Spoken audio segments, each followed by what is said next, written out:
Hey Kathy, thanks for sending me your run video for analysis. The first thing I noticed when I saw your video was you had a lot of movement from side to side.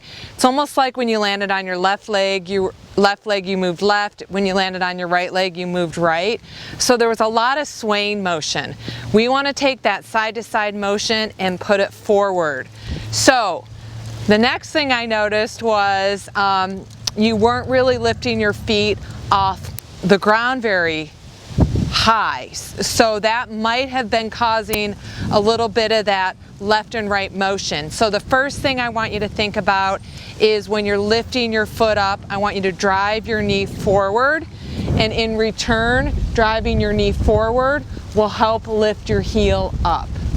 So you have a reasonable lean forward, but I just want to emphasize that forward lean. As you're driving your knee forward, you want to maintain that forward lean.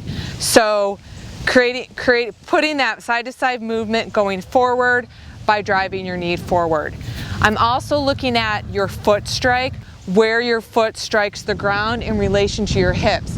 Do you strike out in front of you, or do you strike underneath you?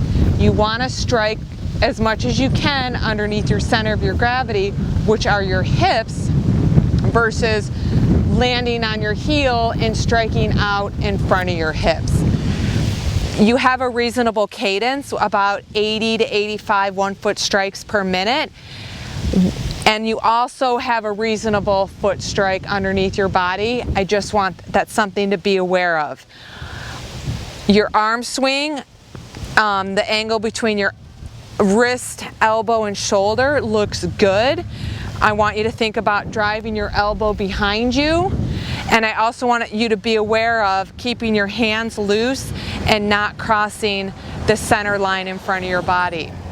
Again, all these things you may not be doing now, but you might be doing it the longer you run and the more tired you get. So you always want to be mindful of a few aspects of your form every time you go out running. Right now, I want you to think about landing midfoot up to your toe, moving forward propulsion by driving your knee forward.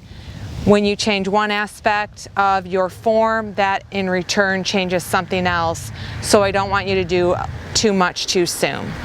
If you have any questions, let me know. Otherwise, make it a great day.